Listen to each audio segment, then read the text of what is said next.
So, welcome to the Woodland. This is mid-May and we're in the soft fruit section here.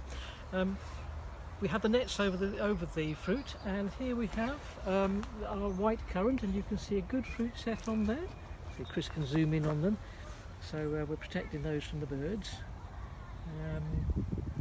We have a nice healthy looking gooseberry plant here, and if you look carefully you can see there are some gooseberries in there also. Over on this side we have the monster, the josterberry. Now Chris, I think if you have a look there, there's actually very good fruit set there, so all along that branch.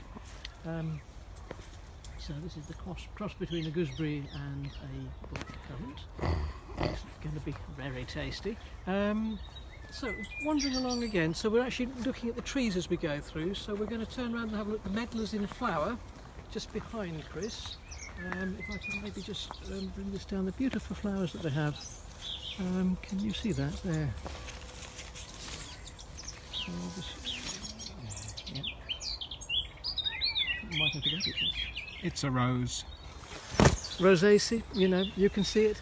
Wandering around here we come to the mulberries, and you can see the fruit set on the mulberry as well, which is really quite exciting. All under there, these are the mulberries. So if you're in the woodland you'll see them change colour. They'll go kind of red and then they go to kind of almost like the colour of blackberries when they're ripe. Delicious. They're covered on the tree with this. So this is our quince, and we can see that, yep, there are some little quinces coming as well. So this flowered a little while back and the fruit is set. We're going to go past our green gage next. See, the green gage is growing already. Now we hope to actually harvest some of these this year. Last year the parakeets swooped in and got the lot, so it was bitterly disappointing. We've been looking forward to them for quite a while. So yep, there's lots of green gages growing here. Oh right, okay, yeah. Now this here is our fruit wall that David has been lovingly tended. So this is actually our loganberry, and you can see there's lots and lots of fruit, just it's still green. Still some flowers on it, so this should actually, in a couple of weeks time, we'll start seeing the fruit ripening. The birds will notice it too. The lovely fruit wall we have here. Now I just want to take you round, we'll go around this way I think, so past the gooseberries. We're going underneath the walnut tree just now. I don't know whether we can see any fruit on that just yet, but I'm sure there is some actually.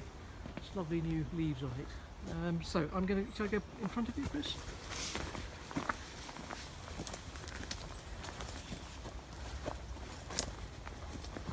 Now this is where, I mean, our gooseberries are really doing well. This is the Pax, this is the dessert gooseberry, which when it's ripe is a kind of pinkish colour, and you can see there's actually a lot of fruit on there. It's a very nice sweet gooseberry.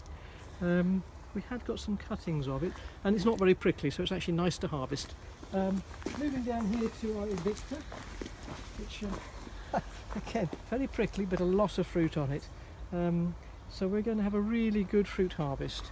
And then just turning around behind here we have what's unusual actually. This is a weeping pear. Now pear trees generally have a very upright habit. This one's unusual in that you can see it's actually, you know, like a weeping willow. And again, really good fruit set. So there's a lot of pears on it, which we probably will have to thin out. Look at that. So yes, looking nice. I think that's most of the fruit there. Oh, and another, a really nice kind of currant bush here. So yet more currants. So we'll hopefully do a lot of jam making later on in the year. And actually, can you see the pear over there? There's quite a lot of pears on that tree as well.